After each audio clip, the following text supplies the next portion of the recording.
Hi everyone, welcome back to my channel. For today's video we are going over my monthly pick and mix selections. This, for those of you who don't know, is from the website Feel Unique, and what it is, once every month you can go onto the Feel Unique website and make a selection of 5 different samples. These can be from hair care, skincare, makeup and also fragrance samples, and all you have to do is pay the shipping fee, which is £3.95. When you get your email confirming that your order has been dispatched, you also get given a gift voucher for the £3.95 in reimbursement. Technically it's free because you do get the money back to be able to then spend on anything you want on the website.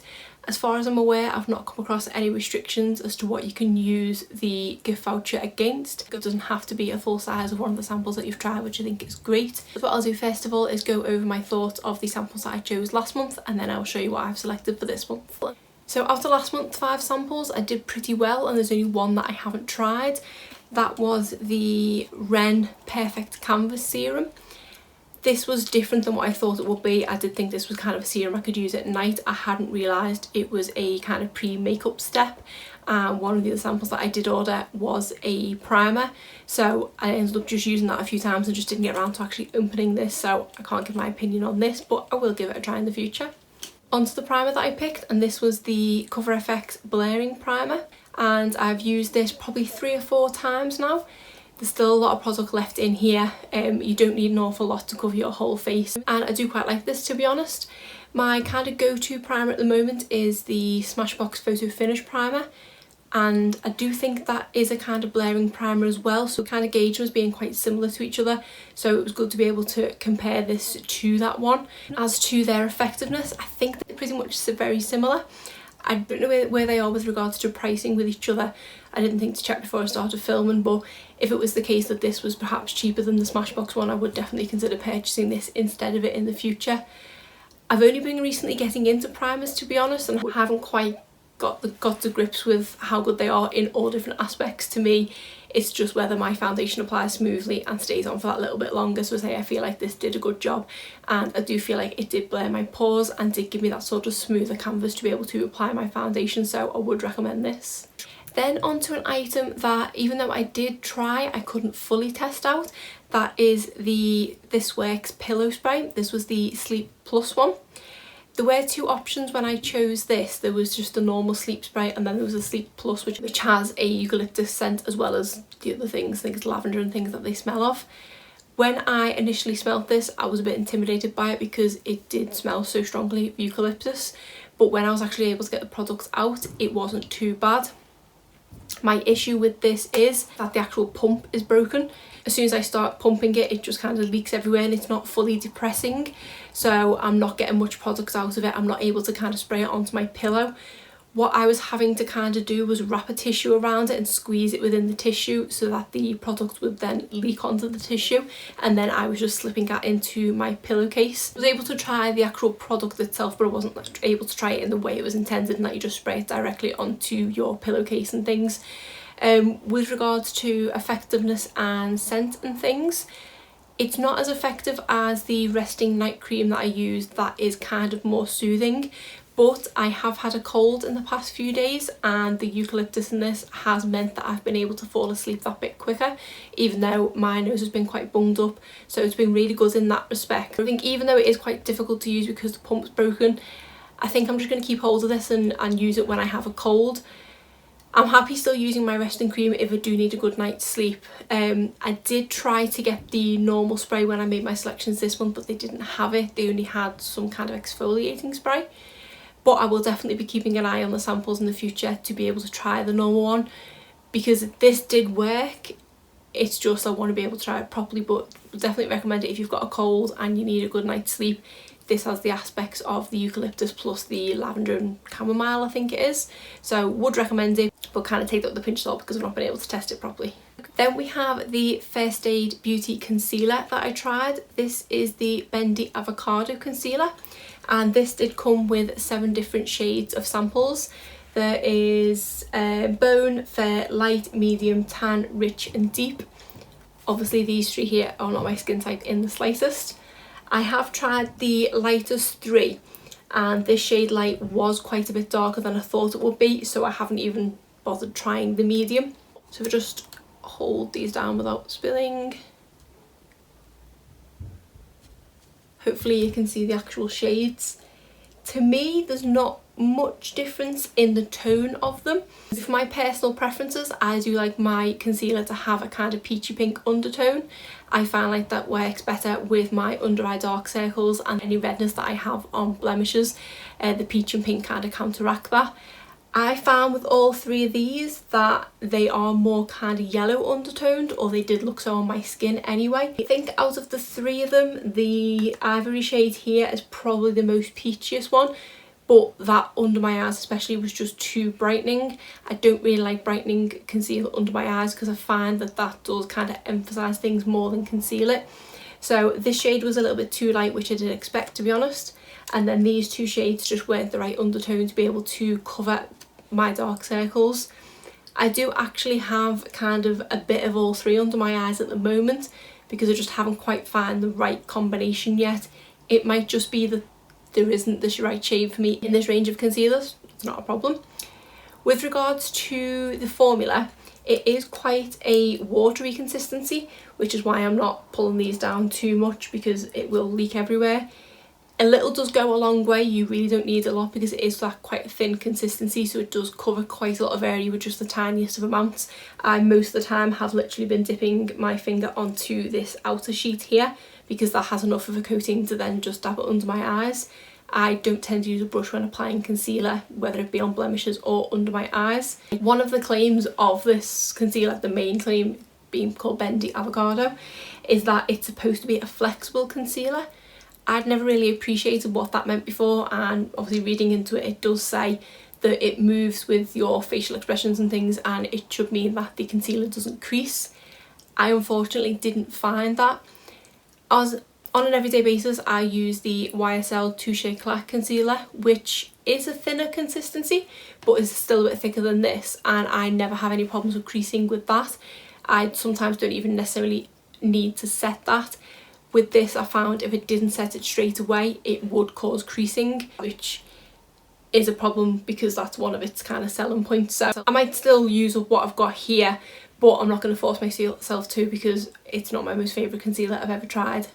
By any means not the worst, but it doesn't kind of tick the boxes that I need it to. So for me personally, I couldn't recommend this, but it might suit someone else. That's the beauty of this service. I've been able to fully test this out and also fully test out multiple shades.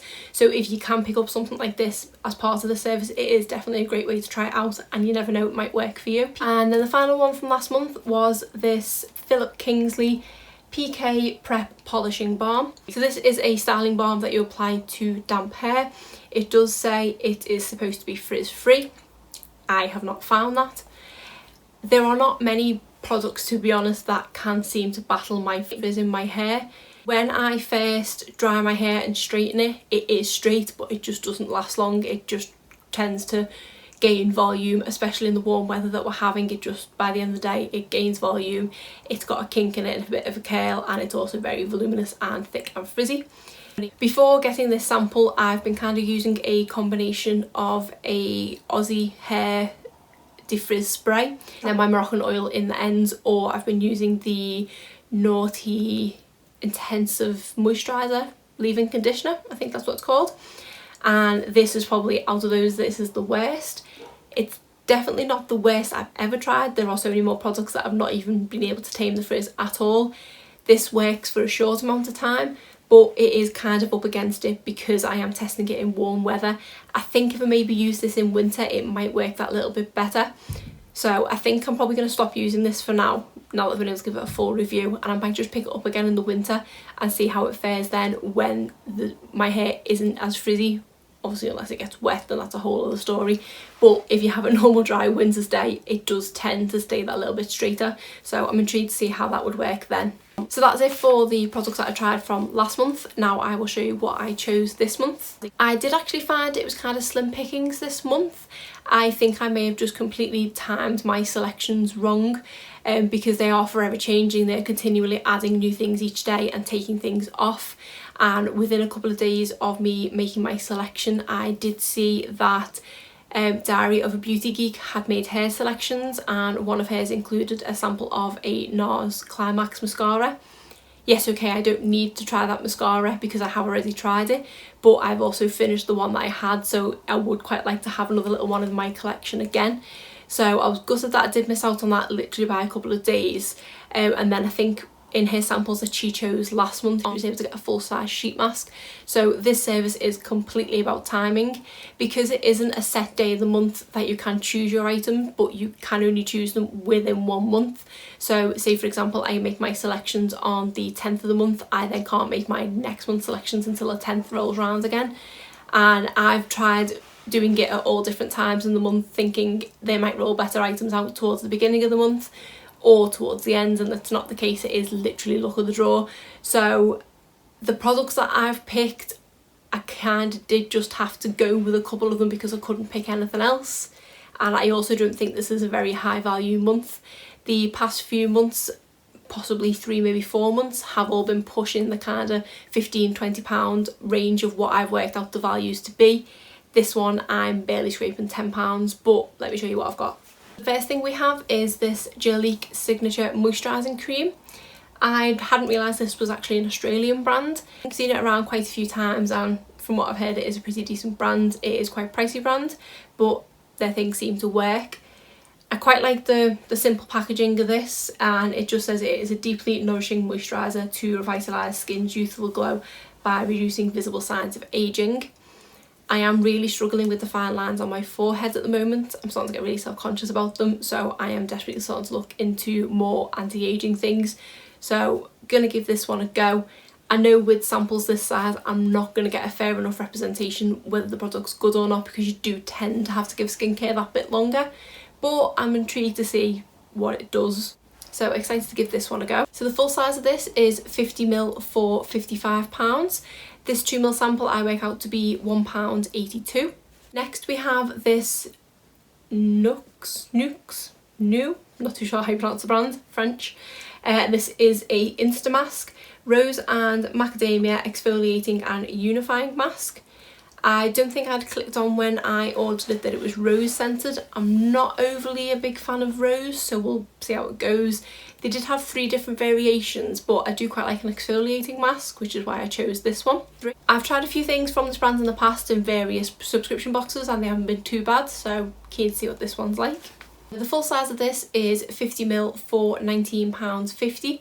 So this 4ml sample I work out to be £1.56. The next thing we have is from the brand Dr. Brandt, and this is a brand that I've heard of mentioned quite a lot. I think they're known for, I think is it called Needles No More, an under eye cream I think it is. I know that appears in an awful lot of subscription boxes in the US, so I have definitely heard of this brand. This one is a hyaluronic facial cream.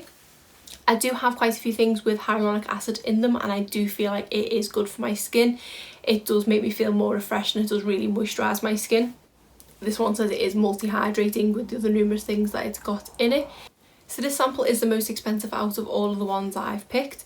The full size of this is 50 grams for £51. So I work out that this 3ml sample comes to £2.04. When I'm making my selections, I do try and kind of go for tubes rather than sachets, but say this month kind of slim picking, so I've ended up with multiple sachets, which is only just a pain that things have to be open and you can't reseal them, but I can still try the products. I did manage to get one thing in a tube though, and that was this La Roche-Posay Invisible Ultra Resistant Shaka Fluid, it's called. I did notice that it did say SPF 50 on it when I was ordering it, but I don't think I'd appreciated that it is sun cream. It's only when I've gone onto their website to look for the full price of things that it does advertise itself as sun cream. The way the weather is going here in the UK, it is currently raining a lot. Even though it's still quite warm, there's just not much sun at all, and I don't think I'm going to have much use for Factor 50.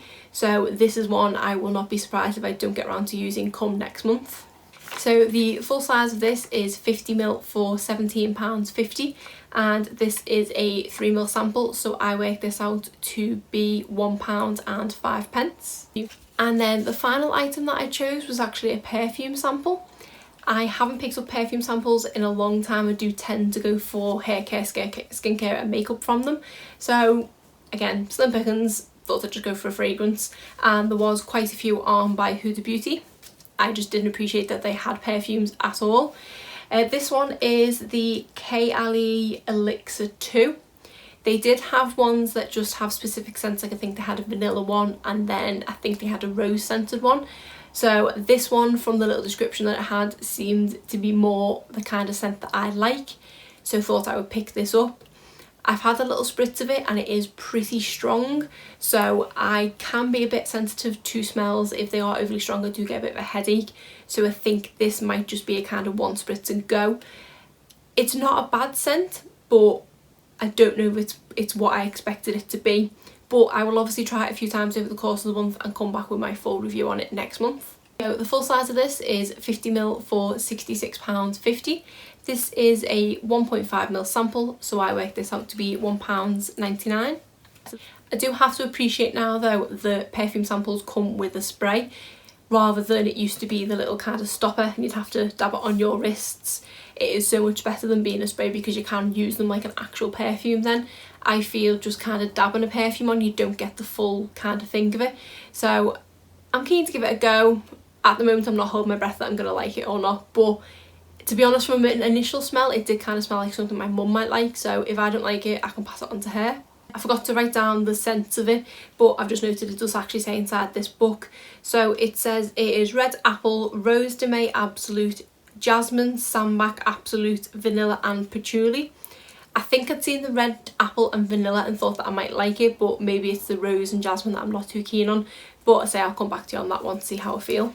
So overall, for the 5 samples that I've chose, I work out that these come to a value of £8.46. This is definitely the lowest that I've had in a long time, possibly for a good 4 or 5 months now.